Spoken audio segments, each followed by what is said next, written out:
just want to stop them from doing what they're doing to me or somebody else. Well, it's the same as I carry, and I hope to God I never have to draw it. That's my plan, never having to draw it. But if you put me in a situation where I have to draw it, that's on you.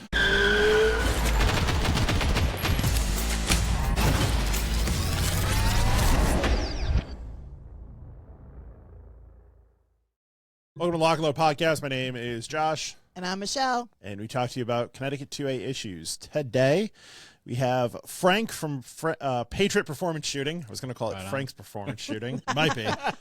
Frank from Patriot Performance Shooting, who has been... Frank's. It is Frank's. Who has been on twice before, all the way in the beginning of the podcast. I think in the... Definitely probably under 6 episode number. Somewhere in there. Yeah, he was early. And then we had the first 2A roundtable discussion back with you, Mary, Martin, and Ricardo that we held. That I set all of this stuff in the shop side. Yeah, that was fun. So Frank, give the new viewers, because we've expanded our reach now, right on, a little background about yourself, the business, and what you offer. Sure thing. Frank, owner of Patriot Performance Shooting, and I offer shooter improvement permits, obviously, from a couple different states, and then self-defense firearms training. And kind of started shooting when I was 18. Never touched guns before that, and then went into the military. That's where I first learned to instruct, was in the military. Sent me to a small arms instructor course, and then when I went to law enforcement, they sent me to firearms instructor course, and I kind of got hooked. That's when I got hooked on, like, I really like shooting, and I started taking classes and diving into all kinds of shooting stuff and doing competitions and whatnot. And then I expanded as my job required. I expanded into like use of force study and stuff like that. So that's I like to tell people that's kind of where my experience like kind of differs from your average instructors, even if it's a police, maybe a military instructor, or possible like some law enforcement instructors. I was also a use of force instructor, and I went to a lot of classes on how the body, the mind work under the duress of deadly force. And that's where I give my, on the range, I try to talk to people and explain to them like, hey, this is why we want to do things a certain way. That's kind of what makes my company different than a lot of others. Not all of them, obviously. There's other people with my knowledge, but yeah. So that's it. And I teach those classes. I put into try to give real world knowledge based off of facts that I've learned through different organizations that study science of deadly force.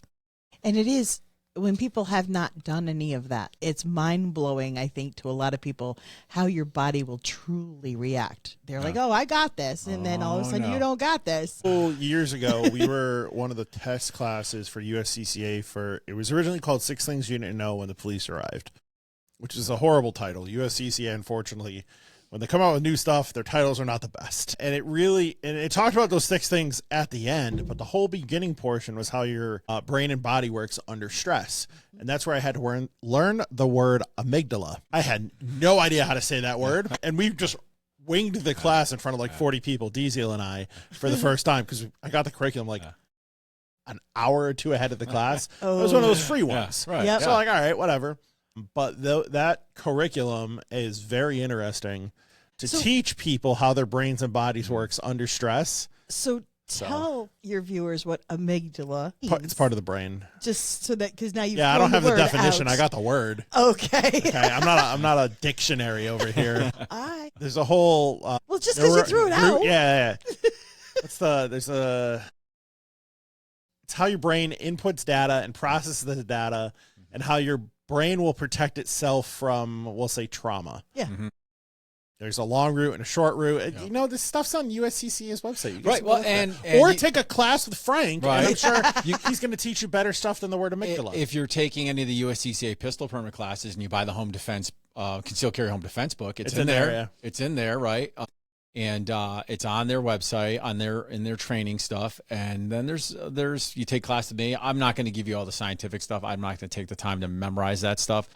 But I give you the nuts and bolts of it in my classes, and it comes from, and not just like the USCCA didn't like come up with that stuff, right? That's science-based stuff that comes from like studies that universities have done over the decades. You got places like Force Science Institute who've done studies specifically into just use of force or deadly force encounters, right? In addition to all these different universities are doing stuff. And it's amazing to know what the body can and can't do when that alarm response kicks off, that body alarm response or fight or flight freeze kicks in. It's the right? protection. It's how your body protects itself. And some people are more apt for the flight and some are more apt for the fight. And it's to figure that out is a big thing. Like I'm a deer in headlights and then I react. It takes me that second to go, the deer in the headlights is processing. Yes. Right. And that's a big thing we talk about. Well, I like to talk about in my classes, it's processing. Right. And I put this into context of a deadly force encounter. So I'll say a deadly force encounter is occurring in front of you. Right. So by the time your vision your vision sees it, your brain processes what your eyes are seeing and then comes up with a response from your brain for your body to start doing stuff. Right. Usually the lag time is like what you're saying. It is the processing of first, we talked about this earlier, is this really happening to me right now? So the brain likes to be comfortable. The brain likes things to be organized. And what it'll do is it will try to make sense of what's going on in front of you. Like, no, this maybe it's a movie. Or somebody putting on a gag. Is this one of those things that people put on YouTube, right? When actual people are being shot, which is, if you go back to the movie theater shooting, which was Seattle. 2012, Dark Knight Rises, right. Aurora, Colorado. Yes, Aurora, Colorado. That's it. People in that theater said they thought that was part of the movie. Yep. Right? Never seen that happen before, probably in their entire life, unless they went to a Rocky Horror Picture Show where people actually acted during a movie. Never seen that before in their entire life. And here they are going, well, this can't be happening, right? This isn't real. And and unfortunately, all the drawing from a holster you can do in the world isn't going to help that problem, right? And that's where there's other kinds of training you have to do to like. One of it is literally just go on YouTube and watch deadly force encounters, as many as you can. They're they're horrible to watch, but if you want to have an understanding of what's out there.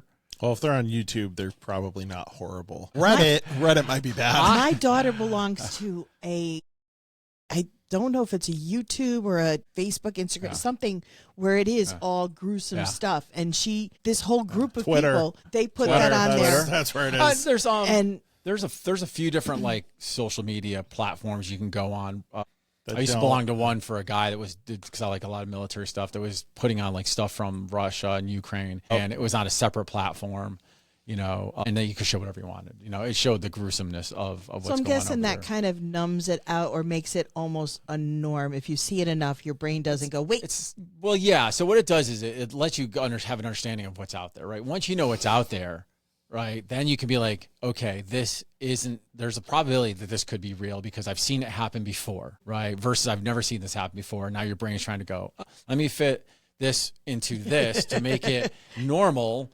and now once you've got the experience, just at least some visual experience, let alone like doing force on force kind of stuff, which I also teach. Then in role playing and things along that line, then you're going to respond faster. That oh shit during the headlights moment is no longer there. And that's like the advantage that like some law enforcement will have, right? Depends on where they work and what kind of jobs they do in law enforcement and to how much stuff they've seen.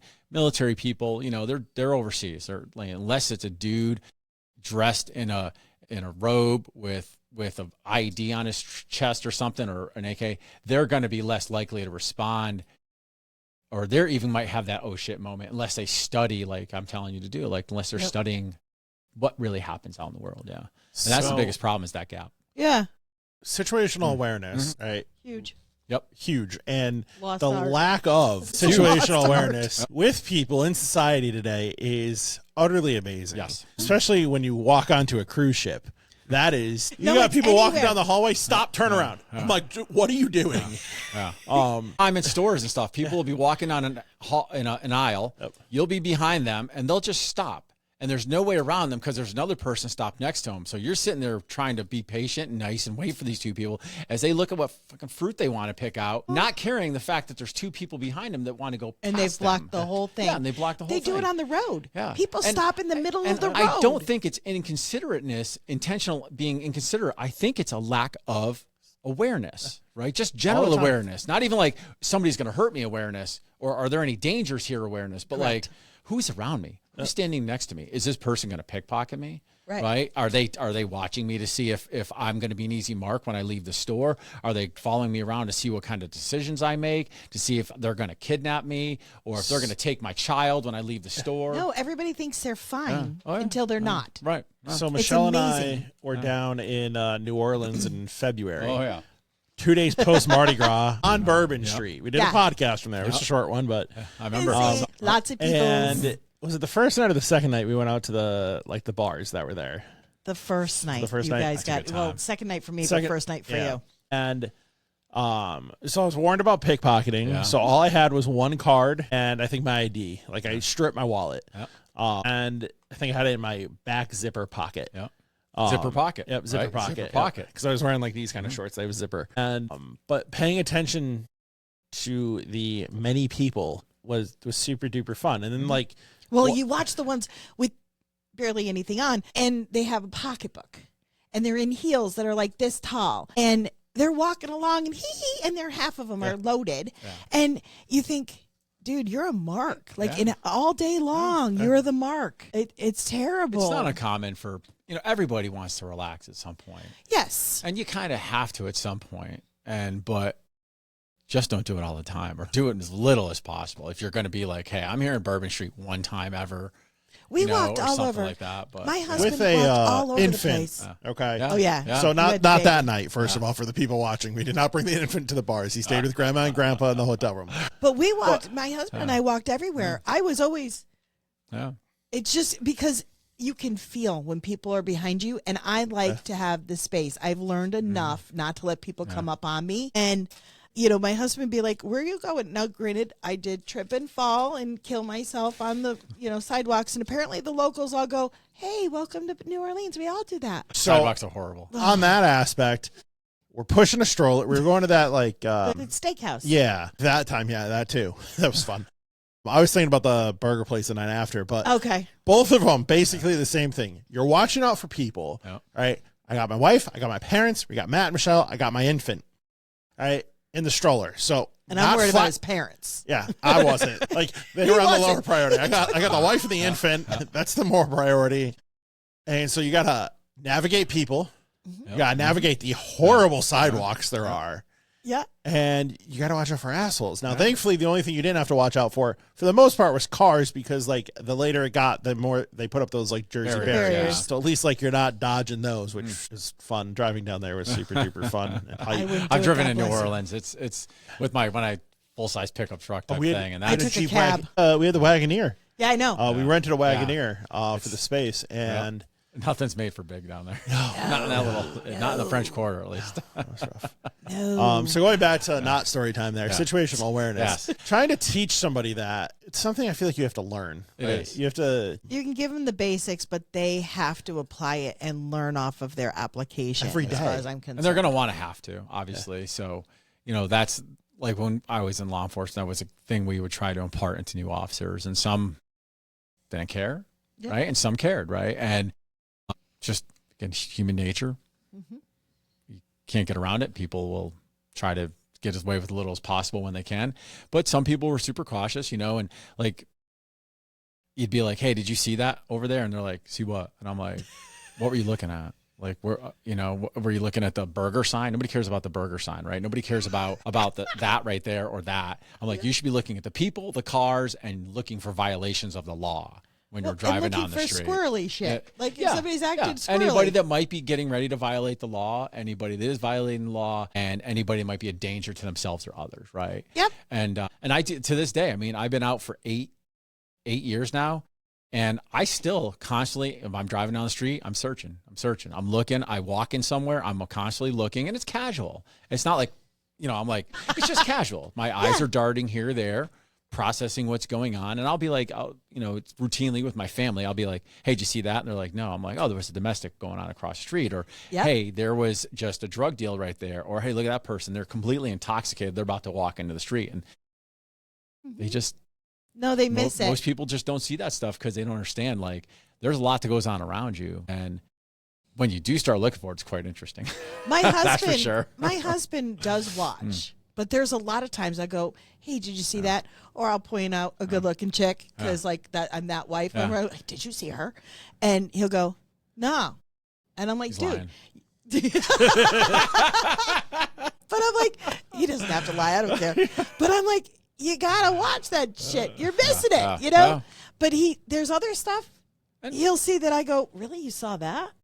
Because I didn't see that. But it's between sometimes you don't know what you're seeing because nobody points that out to you. Like, you know, Correct. That's one of the things. Like as a street cop, your FTOs, your training officers, your senior officers, if they have dealt with stuff, they point it out to you. Hey, there's that going on. I probably walked by or drove by 1,000 drug deals before I knew what a drug deal looked like, right? And you know, but now I know what they look like. And once I learned it, I could see like, oh, that was just a handoff, or that dude's sitting on the corner for this reason, or there's a prostitute going down the street right now and she's trying to pick up people and stuff like that. The clue is when they're on the same corner all the time, that's what they're doing. They don't do that anymore.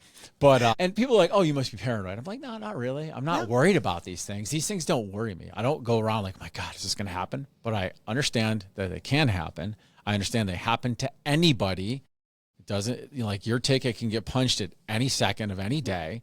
And during that time, you know, I'm just like, when I'm just relaxed, cautious, just staying relaxed, but cautious, you know. Well, it's like people driving. Yeah. They don't pay attention anymore. They just change lanes. They never tell you. They don't put blinkers on, or they've got a blinker on that they're going like left for the next 12 miles, and you have no idea if they're really going to go left at some point, because it gets to a point where you're like, are you? Aren't you? And then all of a sudden they turn. You go, oh, shit, there it Or was. they turn their blinker off, you know, like. But, you know, I mean, I've had that happen where you're driving along, nobody does anything, you know, there's no warning whatsoever, and all of a sudden they're in front of you, and you're like, hello? Yeah. You know? When I do my pistol permit classes, when I do my self-defense classes, it's like a 4 minutes like spiel I give to the people. I'm like, just, you know, it's great that you're learning this. You might need this someday, but you know what? It's better if you can avoid it, right? Because what goes along with getting in that use of force that you're forced into is hellacious, at least in the state of Connecticut. It's hellacious, and which is completely ass backwards the way it should be, you know. So, what department were you with, if I can ask? I ended my career in Middletown. I've been in 2 different departments. I started in Granby. I ended in Middletown. Okay. Yeah. Middletown's a fun place. Yeah. It's not Especially quite Main Street.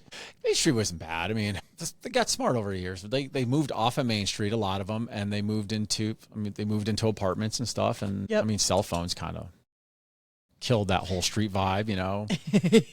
I need to stand on the street corner and just call me. Right?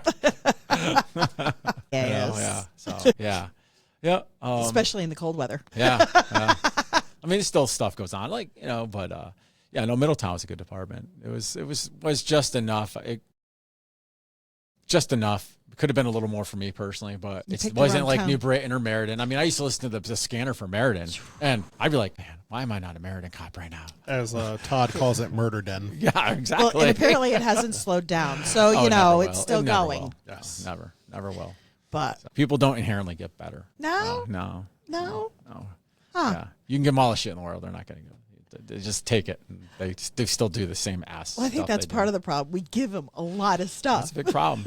You know, adversity. People aren't used to having adversity anymore, and they look for the easiest ways to do things, and they're not building strength. They're not building character and stuff like that, because they're like, oh, I could just go rob this person. Why do I got to go do this and work? I'll just, you know, go steal from this person, or I'll mug that person, or I'll do whatever. Because they never think about that person that they're robbing or mugging, what that person's put into getting what they have.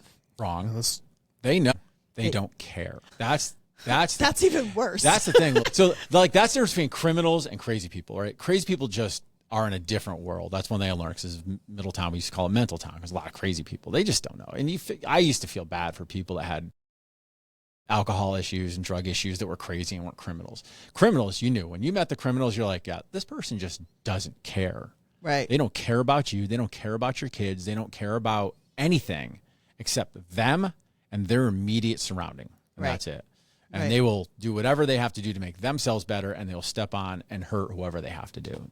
That's very common with a lot of the criminals. Or sad life. It's a sad life. Yeah, it's a sad life. Yeah, it's unfortunate, and some of them don't. I like to say some don't know any better, but honestly, in this day and age of you can see anything you want, right? Mm-hmm. We can see that plenty of people come from poverty and become great people. Millionaires. And then there's people that come from very well-to-do lifestyles and become assholes. Yes. Right? Yes. There's assholes everywhere. There's choices. I truly believe it's a choice. Yeah. Oh, yeah. You get to choose what. And it's harder for some. Like if you grew up in that environment, it's harder to make that choice. Correct. Right? Versus not. Like if you grew up in your average suburban household and you make that choice, you're like, well, why would you make that choice? Right? But then if you grow up around criminals or in poverty around criminals or around criminals that are rich, like look at mafia, right? Mm-hmm. Look at mafia. Mafia they weren't very poor people. They were middle class to upper class a lot of the times. And so they weren't like growing up, but they grew up in a criminal environment. They still know right from wrong, but they're making a choice, right? They're making that choice might be a little harder because this is what they know the best. But yeah. Huh. Yeah, I don't know. It's crazy world. Crazy Josh world. is just sitting there. Josh is like, yeah, these two are going off on their own. Yeah, we're just having a conversation. What conversation would you like to have, Josh? We were talking about cartridges next. Yeah, self-defense cartridges. Self-defense cartridges. Self-defense. Okay, that's the next cartridges. topic. There's a lot to talk about there too. We could just talk about like ballistics and performance in the human body alone, right? That's kind of like one of my favorite areas to talk about is how cartridges perform once they enter the human body. Or once they're fired from the firearm, what they do between there and reaching where they're going to stop, right? So we carry full metal jacket, right? Right, Rain yeah, camo? exactly. Okay. It's like, yeah, because we we're in wanna New carry Jersey. that. Right, exactly. And I mean, if you look at the statistics, this is a USCCA statistic. This is where I saw, I think this is where I saw this, right? They have in their book, they talk about full metal jackets using hollow points, not full metal jacket, and the reasons why. And they talk about New York City police having full metal jackets for a number of years and all the shoot-throughs of shooting civilians and other cops. Yep. Right? Which is a bad thing because one, you're hurting somebody you don't want to hurt, but and two, it's not stopping that person as soon as you can. So they're now still hurting other people. Right.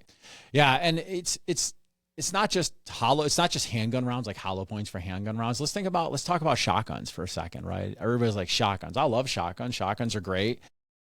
But if you take your average 12 gauge shotgun round and you fire that and you're getting those 8 pellets, what is it? 8 double-aught buck is 9 pellets? 9 or 8? I forget off the top of my head. It's either 8 or 9. And those little 32 caliber ball bearings, right? That's what you're firing. Little 32 caliber ball bearings downrange. And they start to move and pattern gets bigger and bigger as you go. You always, if you've ever patterned shotgun rounds, you'll notice that the cheaper ones or anything that's not what we call flight control will start to have flyers sooner and they'll have a lot more flyers, right? Well, and people are like, oh, a shotgun, it's devastating. And it is devastating, but that's assuming you get all 9 pellets into that person. Right? If that person's moving, if they turn, if you're turning, anything happens where it's not that perfectly squared off thing. What if that person's sideways, right? And you miss with one of those 32 caliber pellets. That thing is going to travel through, I think the FBI statistic on a 12 gauge buckshot was like 8 walls. Really? Wow. Right? It's been a while since I looked at that statistic, but if I remember right, it was like 8 walls, right? Yeah. Wow. I never thought about that. Slug is just as much. 8? Yep. Yeah. That's, sheetrock, plywood, not concrete or brick. That was sheetrock, plywood, and 2x4s, right? So it depends on, are you hitting a wall sideways or are you hitting it straight on? Is it exterior wall, interior wall, stuff like that? Again, take out brick and it will go through certain materials or degrade certain materials faster. This is why I would have thought that with like 9s, 45s, that kind of stuff. I never would have thought about it for a ball bearing. Out of and a they shotgun. do, but you're right. 9mm handgun rounds, all of them, 45, 40 cal, 9mm, 38 special. Your mid range, not your 460s and your 500s or your 22s and your stuff like that. Yep. Your self defense, your basic self defense rounds. Their statistics again were like, 6, 7 walls. Because hollow points, what happens when a hollow point hits sheetrock or wood? Starts to jack it open. Yes. Generally, it fills up with the material. Right. And hollow points open up when they hit liquid, fleshy-like material. Yep. Right? Because it moves different, right? So think about if you ever watch somebody hit ballistic gelatin, right? It goes in and that then wants to spread. You don't get that same movement out of the material you're hitting when you're shooting something like sheetrock or plywood or 2x4s. So does it help with the defense ammo that have that Critical defense, Hornady. That might. filling It in might. the center so that you can't add the hard. I don't remember if the statistics, the FBI does one of the few things they do very, very well is their scientific labs do some amazing studies, and it's all online. I just happen to go to classes where they showed it to us and talked about it, right? Being the field I was in. Yeah. You know, and they can only test so many rounds, right? But the FBI does carry critical duty. It's one of their rounds that they're allowed to carry. And I don't know about that round, what if it would or wouldn't, or how that would affect that. I've assumed that cone would push it open, and it'll just, instead of going through 6 walls, you've got a slow, heavy object. It's probably going to go through 5 walls, right? Yeah, it's still going to go. Yeah, it's still going to go, just not as far. Versus, this is a discussion I have with a lot of people, because I get a lot of people, and I get it. They're like, they get a 12 gauge. They're like, because of myths about 12 gauges. I don't need training with the 12 gauge. It's just point and shoot. It's just. Well, and Biden said that it's the best self-defense. Right. You're just going to fire 2 rounds out your window. Right. So there is that. Into the air. Right. Because that's not going to come down somewhere, because gravity doesn't take effect anymore. No. It's different with bullets. Crazy Joe. So I always talk to people about, like, hey, let's look at some of the common calibers, or why law enforcement switched calibers, right? Because law enforcement used to carry 12 gauge, and they would carry handguns, right? And at some point they switched away from 12 gauge. They got addition to 12 gauges. They got 9mm submachine guns, whether it's the Colts, SMGs, or the HK MP5s.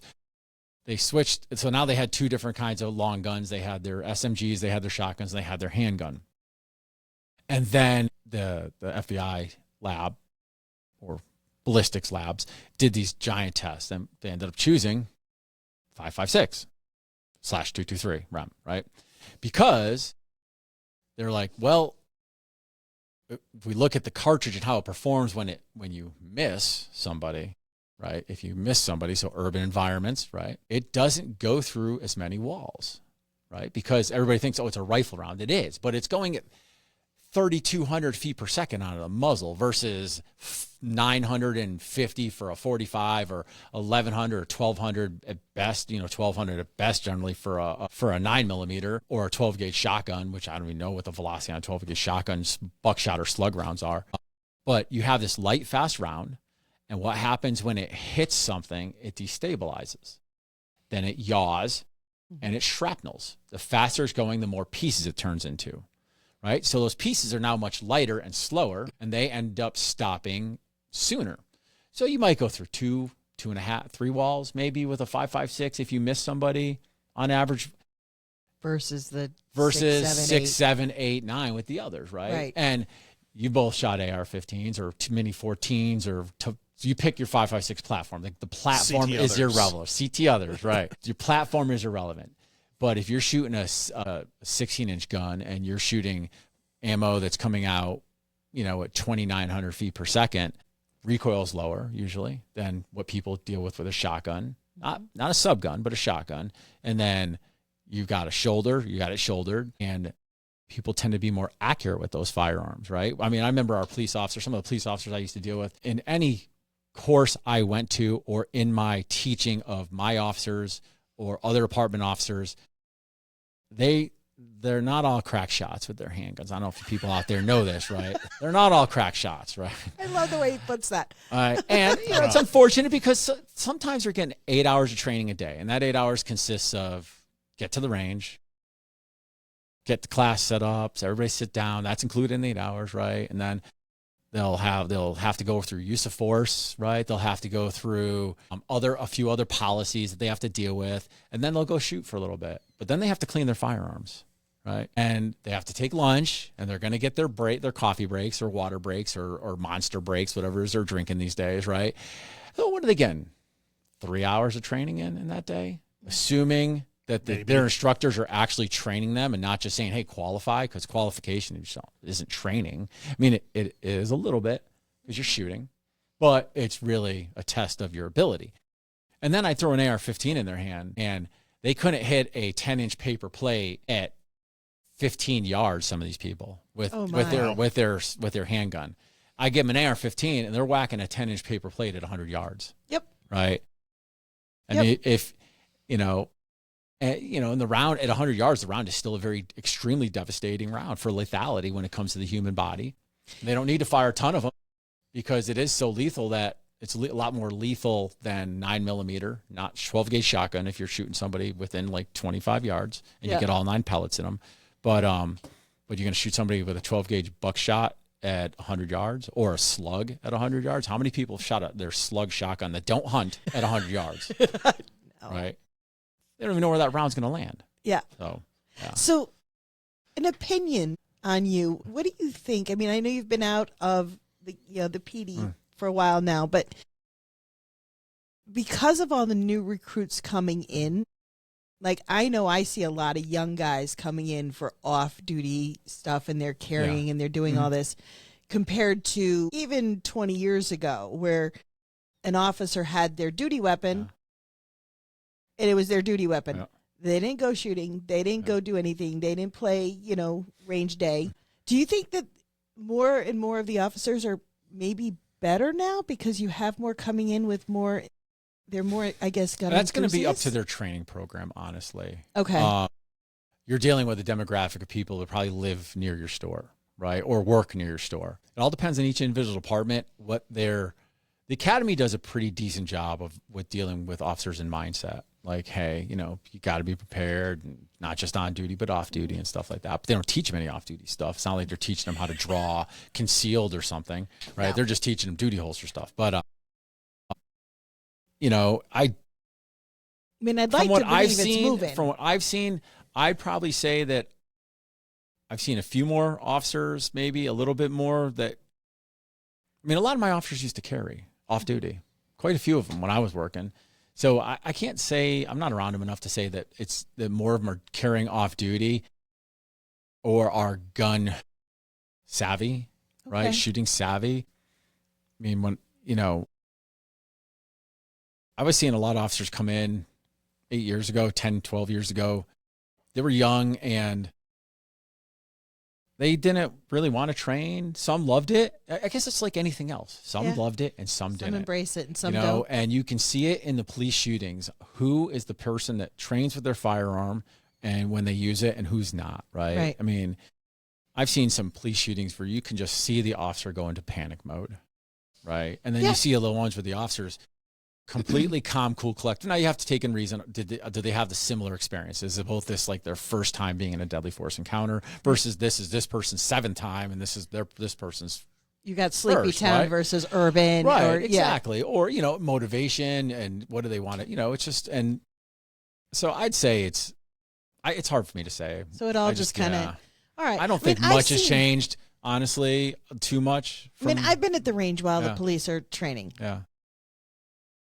A little scared, to be totally honest with you. But, that's only certain instances. I don't see them all. I don't watch it progress. I don't see it year to year. The ones I have seen, I've been like, whoa, okay. Yeah. All right. It probably all started going downhill in the 80s when it came to gun stuff. What started happening in the 80s? I wasn't alive. He wasn't alive. All the anti-gun stuff. Yes. Right? Yes. All the anti-gun stuff started happening in the 80s into the 90s. Yep. Right? I would say, into the 90s. Yep. Yeah, well, it started with the first Clinton ban, Yeah. which was the first Clinton ban. And Actually, it started probably with machine guns. Wasn't that 80, machine guns with Reagan? Yeah. Right. Yep. But it was climbing. It was coming up more and more talk. Society was starting to change. So what was happening before that? People were used to guns. Right. It was not unnormal to go out and shoot guns in your backyard or at the range or at a club or something like that. We did it at school. We had a gun safety class in school. Lots of schools had shooting teams. Yes. Right? Yes. You didn't have to go to the local gun range to have a shooting team. Kids had it in their school. Yeah. And parents had guns and, again, not everybody was safe. Just because it was back then doesn't mean everybody was safe. There were still idiots that would be like just leave their gun out around their kid that doesn't know any better yet, or, would not teach their kids about firearms or anything like that. But more people had experience. You had, I think more people were taught coming out of World younger, War I, World War II, and then shortly after that, Korea, and then Vietnam, and there were just more gun people back then. And then when we started the whole guns are bad, right? Save the people. it's not this person's fault. They didn't intend to do it. If they didn't have the gun, they wouldn't have done it, right? They wouldn't have mass murdered people if they didn't have the firearm because they can't build a bomb. Well, right? and if you don't teach gun safety, then it is scary. And you're going to have more problems because you haven't taught gun safety. First class I ever taught was a handgun class in high school.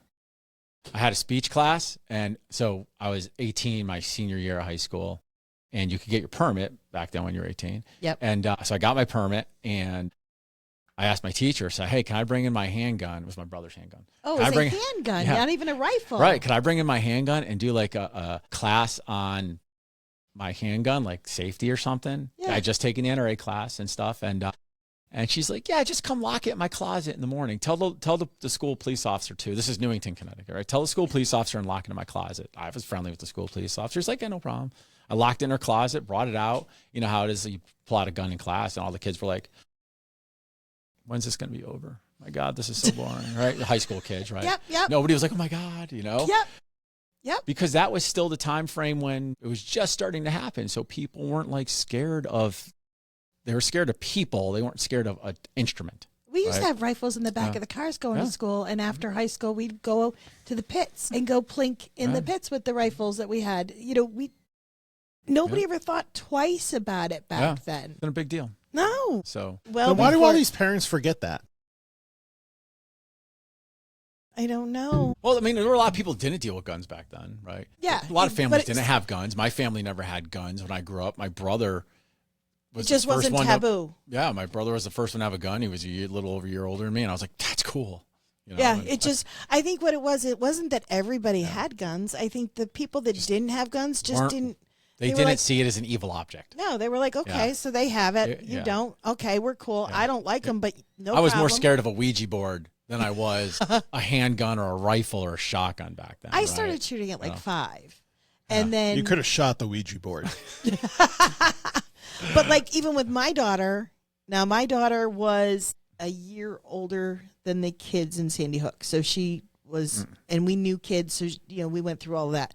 But my daughter, when time she was, 6, she started shooting. And then by 7, I was teaching a junior rifle club. And I brought her in not because I wanted her to be a marksman. We were doing the NRA program, but I wanted her to understand gun safety and how to use it. And the best thing was when she, I bring home a new firearm and she'd go, Mom, can you clear it so I can look at it? And I'd be like, yes, that's what I want. Not that she even wanted to look at it, but she understood clearing it. We would do drills during the class where the parents would come in and the kids, they'd be shooting 22s. Well, 22s are always going to have a jam. They're going to have some kind of crap go on because it's a 22. Yeah. And the kids would be the instructor to the parents, and the kids would go, okay, stop. Hold it down range for 30 seconds, and it's just a really cool thing to teach them that. Yeah. And you know what? I mean, I've always been a proponent of, like, I've said for many years, and probably the same as you guys have done. I'm like, why aren't we teaching like CPR in elementary school? Why aren't we teaching basic first aid in elementary school? Why aren't we teaching elementary school kids, the older ones, 4th, 5th grades, how to use an AED, and then how to understand what a firearm is and how to make sure that they're safe around a firearm, right? Well, because that's what the curiosity is. Right. That's what gets kids in trouble is the curiosity factor. My husband, okay, his father had guns. He had them locked, not in a safe, but it was in a foot locker, in a lock. Well, my husband learned how to pick the lock. So every time Dad would go to work, Mom would go to work, he'd be down there playing with guns. Nobody knew he was doing it. And I was like, when he told me that story before my daughter was old enough, and I'm like, heck no, we're not having that happen. She's going to be able to just ask us. Just like you said, demystify. Just demystify it. Like if you have firearms in the home, just demystify it. It's that curiosity easy. Is I did that with my gun belt when I'd come home from work, or when I was stopping home because I lived in the same town I worked in. And when I'd stop home, and my kids were old enough, obviously. I'm not going to give it to a 2-year-old, but I'd let them touch everything but the firearm and the OC spray, because that would intentionally lead to like a good burst or something, right? In my house, which I didn't want. But they'd see my baton, they'd hold my baton, they'd hit stuff with my baton, they'd play with my handcuffs. Yeah. I showed them what a firearm is, and I'd be like, well, hey, if you see Dad's firearm, because you're too young, you're not trained, you can't touch it, and don't, if you see it, or anything, or like say something to somebody if I happen to leave it out, or whatever reason, right? But I would demist it. All the stuff on my belt would come off and let them touch it. And then what happened after that? They stopped caring about it. They don't. And Yeah. they just, I remember before all this safe storage and stuff, because my kid's older now, but I was a stay-at-home mom. So I had a gun that I left unloaded, and I put it on my kitchen counter, knowing it was unloaded, but I put it a certain way. Because by now she had the safety. We had gone through all this. She was really good about it. But I wanted to see, if Mommy wasn't looking, what's going to happen. And I left it on the counter, and she never touched it. She comes in, she says, Mom, your gun's on the counter. I said, is it? Thank you, honey. And I went and I put it away. But that was the test to make sure that because my concern was not my home. My concern was when she went to a friend's house and the friend went, look what my dad has, and pulls it out. That's what concerned me, because that's not something I can control. It's not in my home. Yeah. And I wanted her to be safe if she went outside my home, because I know how I locked my guns up and I took care of mine. I don't know what's going on at somebody else's house. Mm-hmm. So it was one of those things where I wanted her to understand, don't touch it. You go find an adult, and, it worked out. And then she went through the whole, we got to ban guns because that's what they taught them in school. That's a whole nother topic. Yeah. So, I mean, back to cartridges again. We like to get off topic. Sorry. I'm great with that, by the way. Like, my mind just starts wandering.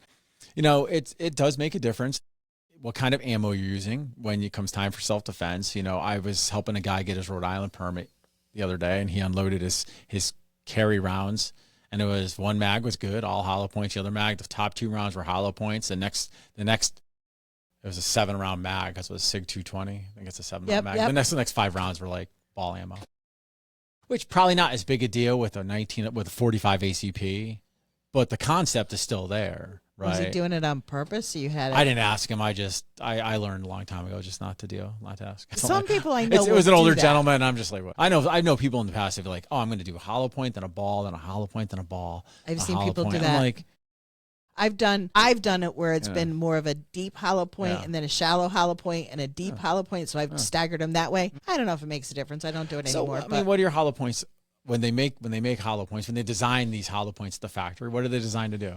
Mushroom. Stop in the human body, right? Correct. So whether it's a deep hollow point or a shallow hollow point, what are they both going to do? They're stopping the human body. Assuming you don't have like anorexic little person type thing, right? Or they're not going to go deep enough because you got a huge person, right? Right. But if you take your average person, that's what they're designed to do from the factory. Right. That's for testing, because manufacturers, I'm pretty sure they lie sometimes. Right. So in the end, it's all about money for the most part. With a lot of these large companies, Yep. That's where like looking at what rounds are tested by who and carrying those rounds, because they're tested and checking to make sure they function in your firearm and stuff can be important. And now with the advent of artificial intelligence, you can literally go on there and say, hey, find me this study, or find me studies on this cartridge, from 5 different independent sources or something, versus people that are paid to promote and test the round. Right. So, yeah. Right. Yeah. Yeah. Huh. Yeah, that's my general take on cartridges. I mean, there's all kinds of stuff like, oh, I'm going to carry a 44 Magnum. It'll take 1 round, type thing. Or, hey, I only need to fire 1 round. That whole concept, right? I mean, again, go online, watch a bunch of shootings. You'll see a dude stop. You'll see a full-size grown male adult stop from 1 round, and you'll see the same size person, or you see a person half their size absorb 10 rounds from whatever caliber. Caliber is irrelevant, right? For the most part, when you start talking your mental, well, yeah, that's another adrenaline. aspect. Are they pumped up on adrenaline? Are they pumped up on drugs or alcohol? Are they mentally stable, or are they in a place where they don't feel pain because the disconnect in their brain is occurring of some kind? There's a lot of things that can happen. Yeah, and that brings up another subject. Like people are like, well, I'm going to carry this because it's a larger diameter, right? And you're like, okay, how much bigger is it? And they're like, oh, it's 0.2 of an inch bigger, something like that, right? And you're like, okay, well, let's look at some scientific statistics that we can find. Again, we're going to go back to the FBI studies because it's probably the most in-depth study. It was several years. They went to multiple hospitals. They talked with surgeons. They looked at X-rays. They looked at pictures of wound cavities. They went overseas. They looked at all the data they could gain of same kind of data, but overseas in war zones. They interviewed officers that had been shot. They looked at as much data, and then they shot a bunch of stuff, right? They shot a lot of stuff, because it's your tax money. So, Rage day. Yeah. So they shot a lot of stuff. And so you go and you look at, okay, that versus my grandfather told me that this round stopped one Japanese soldier every time he fired it. Yeah. And you're like, really? I mean, first of all, they were underfed, emaciated. They were usually extremely tired, right? And they were just like, they were at the, even in their best, they just weren't us, right? And so you start looking at statistics, and so remember when everybody switched from 9 to 40? Yeah. Well, first we switched with 38 Special 357 to 9mm because of more ammo. We're like, more ammo is better, which we found out isn't always true. Right. It's true sometimes. It can help. It is true sometimes, and actually quite often. But that's a shout out to Ned there. 10 rounds is not enough. So you start looking at these statistics. You start looking at all the data that they provided, and then you can find other sources, but just nobody's done it in depth like they have. And they were like, okay, they switched from the 9mm because they weren't getting the penetration they needed. We're talking the 90s into the early 2000s. We switched to 40 cal.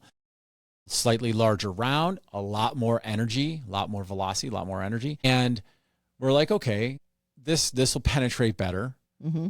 And it was about penetration. Understand, it wasn't about this is like a miracle round. It was just, we know it penetrates deeper than that 9mm. But what happened? 20 years goes by and bullet technology dramatically increases. The nines, it dramatically increases, and it becomes much more reliable. So the FBI does another study because they're not going to not do. They want to always have the best thing they can have, so they can do the least amount of damage when they do have to stop somebody, right?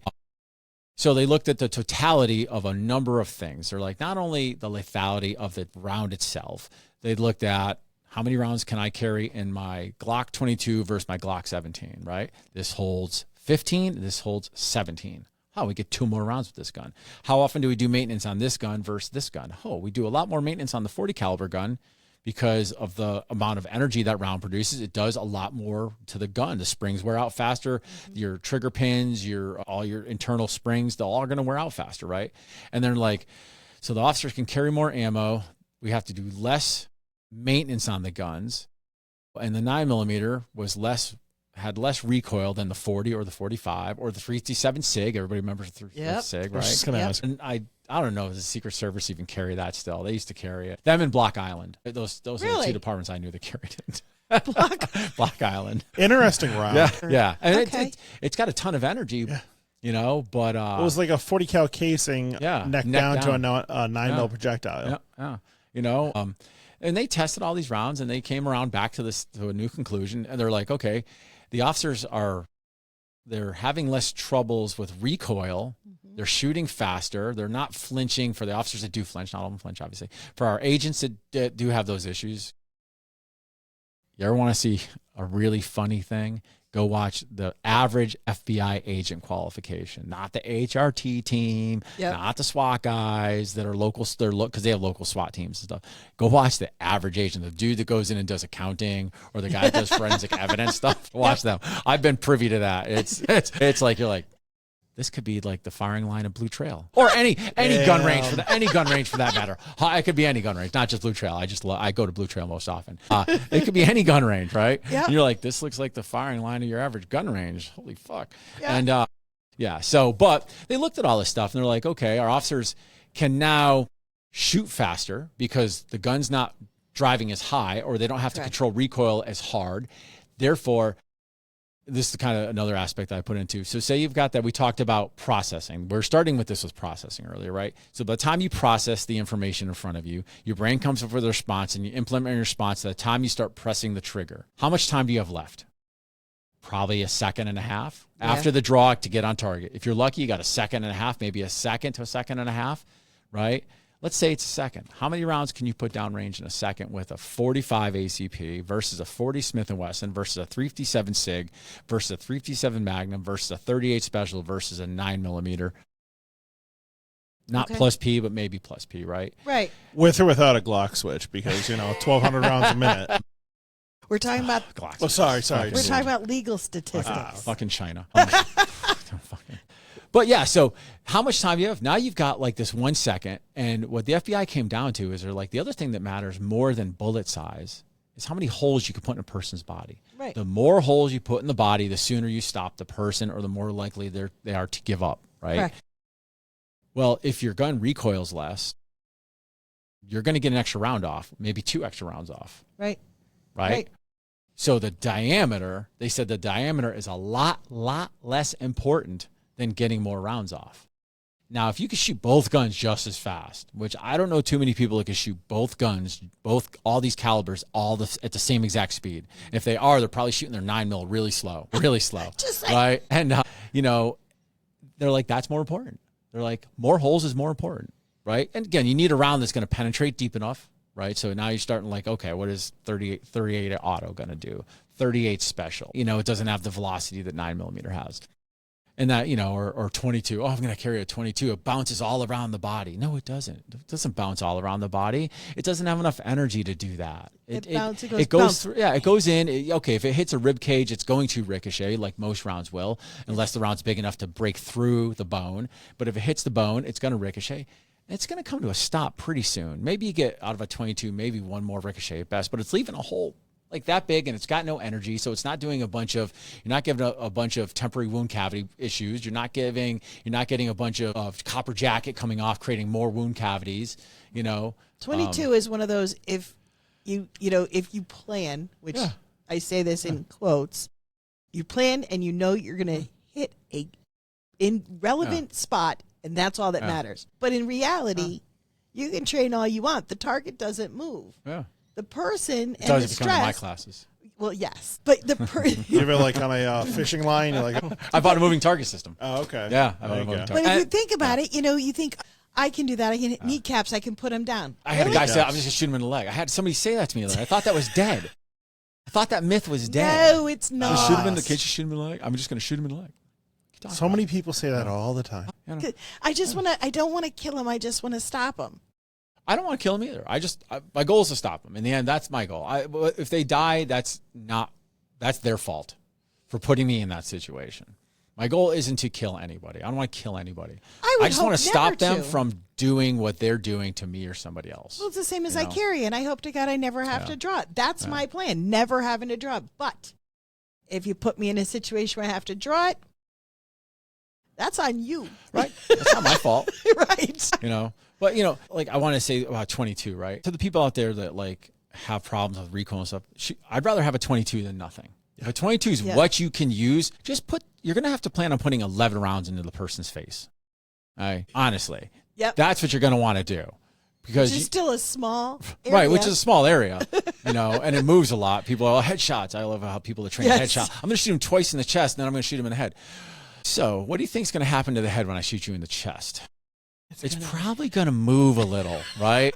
Probably going to move a little. It's not going to just stand there nice and square like your cardboard target or your paper target does. Right? They should do that. Not a bad idea. But yeah, I always tell people just plan on shooting them with all 11 rounds in the gun, because it's probably going to take that because it just doesn't do enough internal damage to cause sufficient either loss of blood quick enough or damage to enough of the nervous system to stop them quick enough, where they might still shoot you 1 or 2 times before their nervous system stops being able to do what it does, or before the knife comes down or the axe comes down onto your body or onto the body of someone you love. Right? Well, look at the one. What was it? Georgia, when this was back a few years, where the woman took her kids and went into the crawl space of the Cape because a guy came in with a gun, and it turns out it was a revolver, 38 special.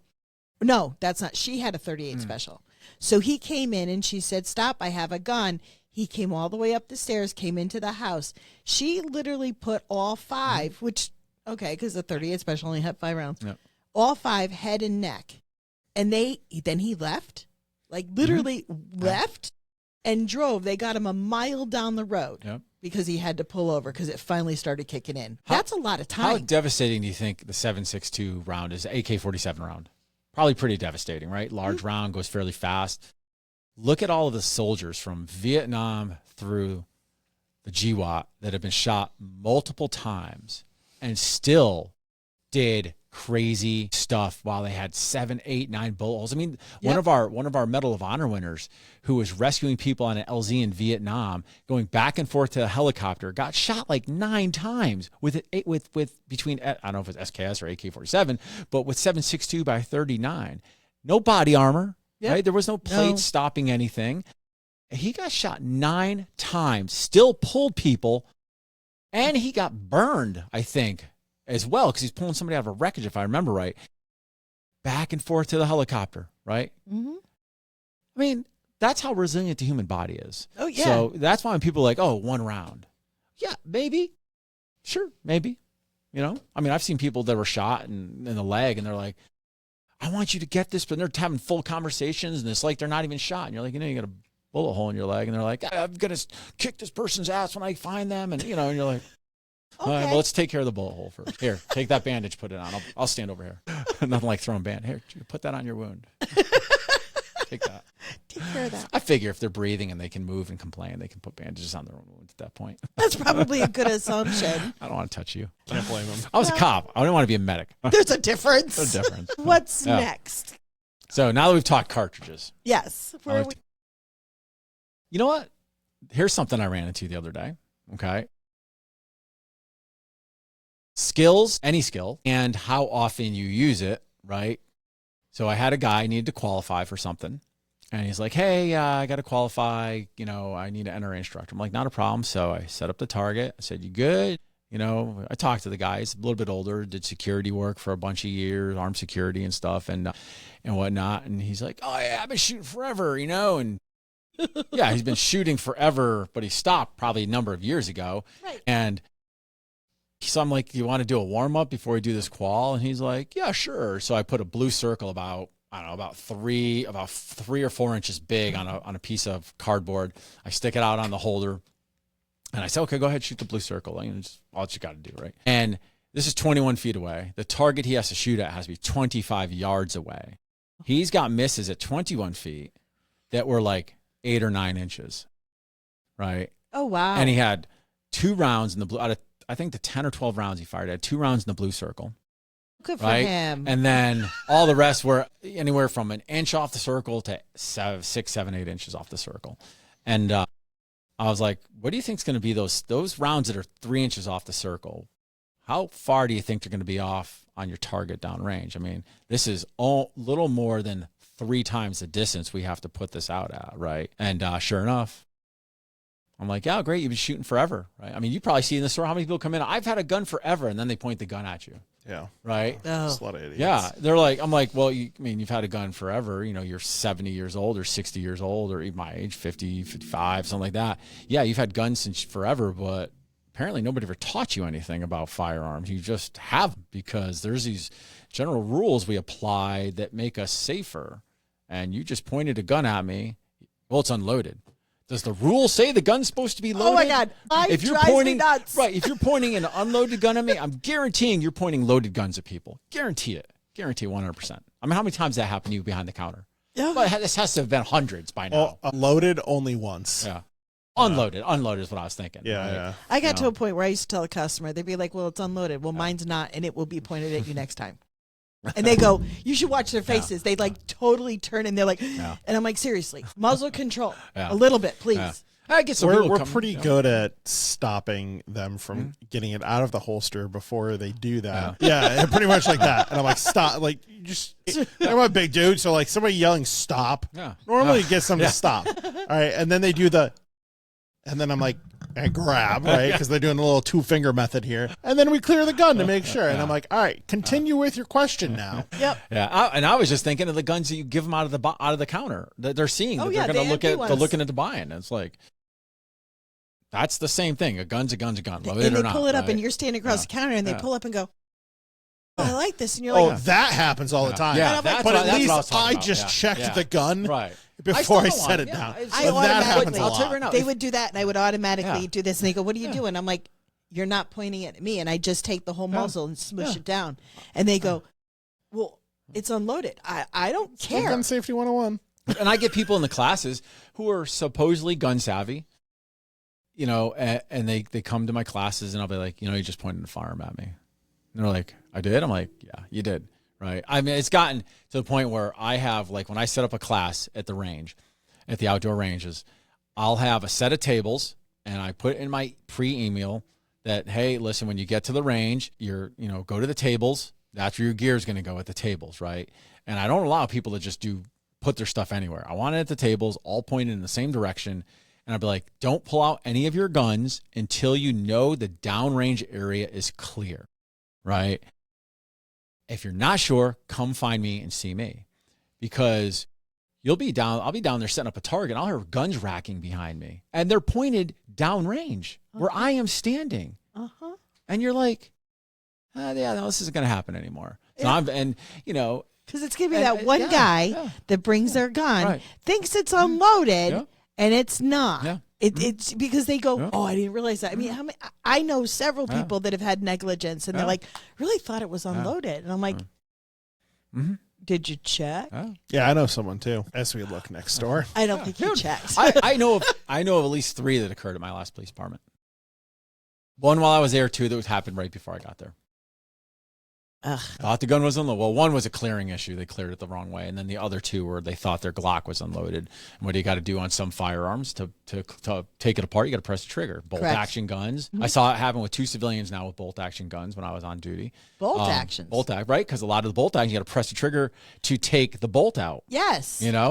So instead of opening the bolt up and pressing the trigger, they'll press the trigger, I guess, then open the bolt. Maybe I wasn't there when they did it, obviously. Oh, wow. But they said they were taking the bolt out and their gun fired. Well, they must have had the bolt closed, pressed the trigger, then opened it, versus opening it, getting it to the back, then pressing the trigger and taking it the rest of the way out. Yeah, right? I've always opened it before I've tried to. That's the way I learned it, so I never did any different. But maybe if they never learned it any other way, But yeah, and I know of 2 people that supposedly cleared their Glocks before they went to clean them at the end of firearms training, before I got there, that put bullet holes in the ceilings at our police department. I know a guy who actually he put it through his. I got a good picture of one on my picture of that on my hand, on my gun, on my phone right now. I was like, oh, bet you won't do that again. I got a picture of that. I keep it in my favorites. I show it to people all the time. See, that's what happens. I do it at classes. And at my class, like when I'm teaching and I'm on the firing line and I tell everybody to clear their firearms, I'm like, and I really stress this in pistol permit class. The only way you actually know a firearm is clear is to look in the gun, to actually inspect the gun. Because one day you're going to be cold, hot, tired, wet, thirsty, hungry, going through a divorce, kids are sick, somebody in your family's got cancer, and your brain is going to be flighty. It happens to everybody. Yep. It does. And if you don't inspect it, that's when the problem's going to happen. Versus if you just, no matter what's going on, if you just take that 2 seconds to look in your gun and inspect the chamber and inspect if it's got a magazine well, or any place that holds ammo, any kind of magazine, inspect where the magazine is and inspect your chamber. You shouldn't have a negligent discharge thinking your gun was unloaded. Correct. Thinking your gun was unloaded. Correct. Yeah. And now I make them do it on the line. I don't care what. I don't care if they're cops, military. I don't care if they're armed security or just civilians. Everybody clears their guns the same way on my firing line, because I'm not going to have that happen and have the range have that problem that I'm using. And I don't want to deal with it with my company, right? And I have to get my insurance involved and all that stuff. That happen. Everybody does it. Yep. And, yep. Take the extra steps. It'll save a lot of hassle, if not lives. Because I just know there's people that just don't do it. Yeah. They just won't. They just rack the round out and they think life is good. They forgot that they didn't take the magazine out. Or I've seen people take the magazine out after racking the round. Rack it, then take the mag out. I've seen that happen several times on my range and on other ranges. Yeah. This happens. Yeah. Versus, hey, if you forget to take the magazine out and you lock the slide to the rear on your semi-automatic and look in it, you're going to see what? You're going to see the magazine full of ammunition sitting in there. Yes. Right? Yes. So, yeah. No, but a lot of them don't even lock the slide back. They just Yeah, if you got the dexterity to hold it and look, I'm fine with that. But it's just easier if you lock. If you're locking the slide back, you're not multitasking anymore. Right. Once it's locked back, your hands don't have to do any work. Therefore, your brain is not split between holding it there, and making sure it's supposed to be doing what it's doing, and inspecting it. The less tasks you give your brain, how many things can the male brain focus on at once? 2. 1 to 2. I was going to say 1 to 2. 1 to 2 for most men. Right. How about women? 2 to 3. Yeah, I was going to 2 say to 3. It's not much better. Not it's 2 to much, 3. but we do more for multitasking. It's a little bit, and that's an average. So there are going to be some women that are not that way, and there's going to be some men that are not that way, right? Right. But these things, the problem with not the problem, but firearms. When you make a mistake with a firearm, you're launching a projectile downrange or down somewhere, right? There's no takesy backsies at that point. It's not a video right? game. It's not like I need my next life. Yeah, it's not like if you don't clear your nail gun, what's the worst going to happen? You don't clear your nail gun. You put a nail in your hand or something. Maybe your partner's hand if you're like if you got another person with you or something. Yeah. But it's not going 6 houses down. Right. It's not going over the berm of the range into somebody's house. Right. Nope. Oh, yeah. Absolutely. All right. All right. So next. I have an appointment at 2, so we're running out of time now. Oh, yeah. Oh, wow. Oh, wow. Yeah. Oh, wow. Josh is We've not been been over there. talking Josh, a lot. No, I'm just keeping track of time. We started a little late today because somebody can't tell time. Josh. No, she can tell time. She can't. It's just she can't focus on more than 2 things. She missed. Today's not a focus day. No multitasking today. It was 12. She thought it was 2. She missed the 1. Just not by much. I was only late by 10, 15. Yeah, because you called me at 5 after. So I was here by quarter after. At least in the parking lot. Maybe not in here. I was tracking it. So, where can people find you if they want more information? It's Patriot Performance Shooting, patriotperformanceshooting.com. It's Patriot Performance Shooting on Instagram, on Facebook, on Twitter, on any other platform that I happen to have. You can see my classes are on my website, and I post them on social media. I do have a couple new classes that I'm doing this year. So I lost access to one of my ranges that I was using, so I've had to kind of change how I do things. So I do a lot of my classes at Blue Trail. I'm also doing some stuff at an indoor range.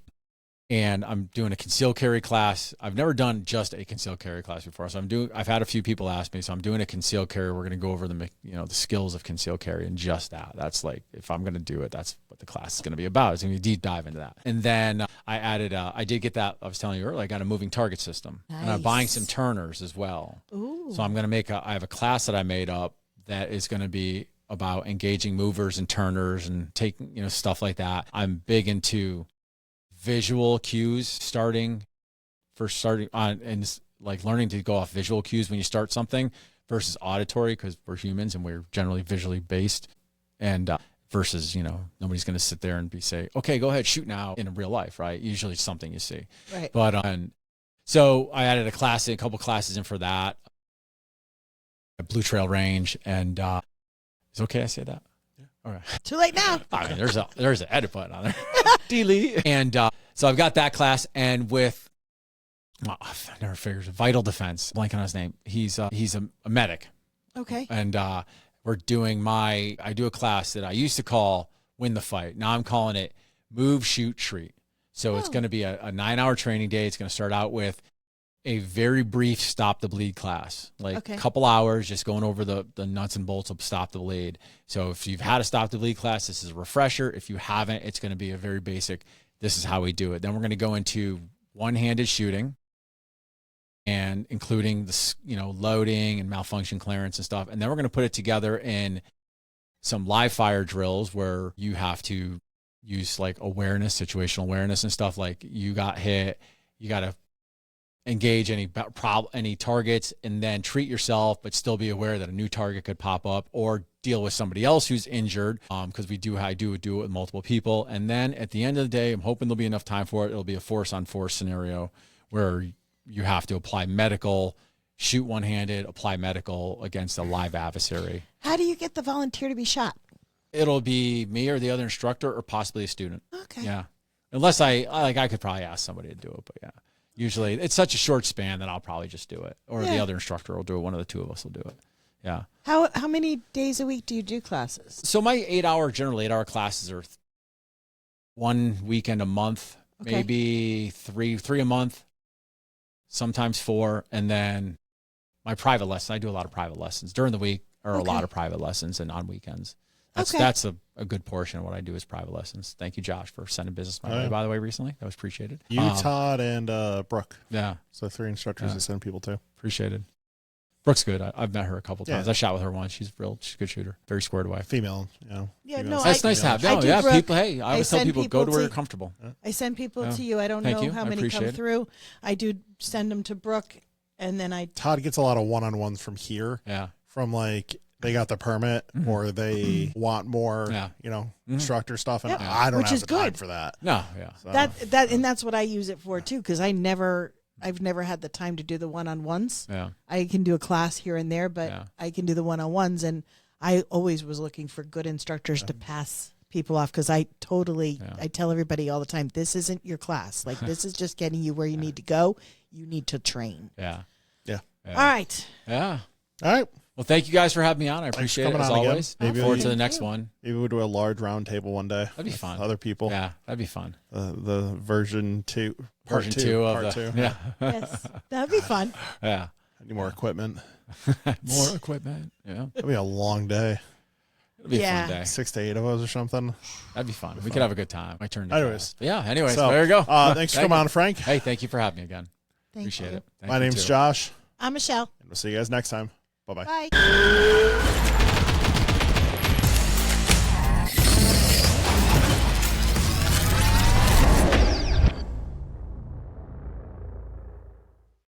Lock and Load Podcast is sponsored by Lock and Load Firearms, Connecticut's #1 rated gun store and pistol permit class on Google.